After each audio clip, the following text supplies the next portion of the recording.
Guys, সবাই তো দীঘা বা দার্জিলিং যায়, কিন্তু তোমরা কি জানো যে তোমাদের পাশে মুর্শিদাবাদে এত সুন্দর একটা জায়গা লুকিয়ে আছে? গাইস, পুরো জায়গাটা ঘুরে দেখবে তো বটেই, কিন্তু ভিডিওর একদম শেষে তোমাদের জন্য একটা দারুণ সারপ্রাইজ আছে, যেটা দেখলে তুমি এখনই ব্যাগ গুছিয়ে বেরিয়ে পড়বেন। তো গাইস, নদী নালা সমুদ্র পের হয়ে চলে গিয়েছিলাম। তো গাইস, তারপর রাস্তার সুন্দর ওয়েদার ফিল করতে করতে যাচ্ছিলাম। তো গাইস, আমরা যে জায়গাটা যাচ্ছি সেটা হচ্ছে লালবাগ, মানে মতিঝিল পার্কের কিছুটা দূরে অবস্থিত। আর আমরা যেটা যাচ্ছি সেটার নাম হচ্ছে কাটরা মসজিদ। তো মসজিদটা বহুত পুরানো মসজিদ, তো তোমরা ভিডিওটা শেষ পর্যন্ত দেখো। তো গাইস, ফাইনালি চলে এসেছি মসজিদের সামনে। তো গাইস, শুধু ভিউটা দেখো সামনেকার কত সুন্দর লাগছে। তো ভিডিওটা তোমরা সম্পূর্ণ দেখো, তাহলে সবকিছু বুঝতে পারবে। এই ভিডিওটাই আছে সবকিছু। তো গাইস, এত সুন্দর ভিউটা দেখতে দেখতে যাচ্ছিলাম গাইস, আমি তো পুরো ফিদা হয়ে গেছি এই সুন্দর ভিউটা দেখার পর। তো গাইস, এখানে আসতে যা খরচ সেটাই, এখানে আসার জন্য কোনো টিকিট বা কিছু লাগে না। আর গাইস, এখানে ছবি তোলা ভিডিও করা মানে কোনো সমস্যা নেই, তুমি সব জায়গায় ছবি তুলতে পারবে, ভিডিও করতে পারবে, যা ইচ্ছা করতে পারবে।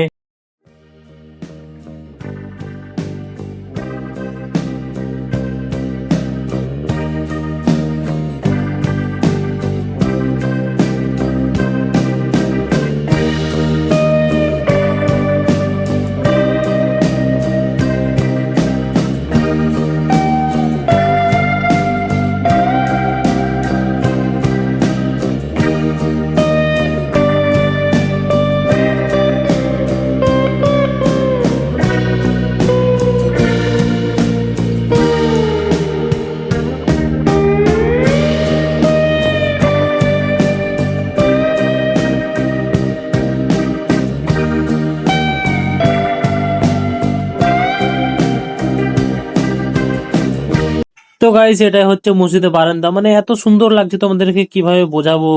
আর চারিবারের সাইডটা তো তোমরা দেখলে কত সুন্দর লাগছে। তো গাইস, এই সামনে যেটা আছে, এই দেখতে পাচ্ছ, এই সামনে এটাই হচ্ছিল মসজিদ। তো গাইস, বহুত পুরানো, তো তাও মানে এত সুন্দর লাগছে, জাস্ট ওয়াও ওয়াও। তো চলো তোমাদেরকে ভিতরে গিয়ে দেখাই। তো তোমরা দেখতে পাচ্ছ কত সুন্দর, মানে এত বড় মসজিদ, খুব সুন্দর লাগছে। আর ওপরটা মানে ঢালাই নাই, কি ব্যাপার কে জানে, আমার সঠিক জানা নাই।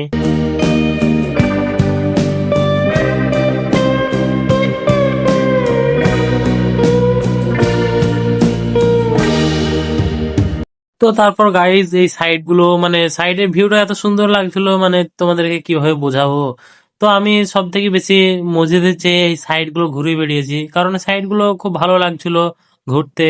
এদিকে সব ভেঙে ছেড়ে গিয়েছিল, মানে পুরানো ইট, তো তাই তাই ঘুরছিলাম, খুব ভালোই লাগছিল।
তো গাইজ, ভিডিওটা ভালো লাগলে একটা লাইক করে দিও, আর এমন সুন্দর সুন্দর জায়গা দেখতে হলে আমার চ্যানেলটিকে সাবস্ক্রাইব করে দিও।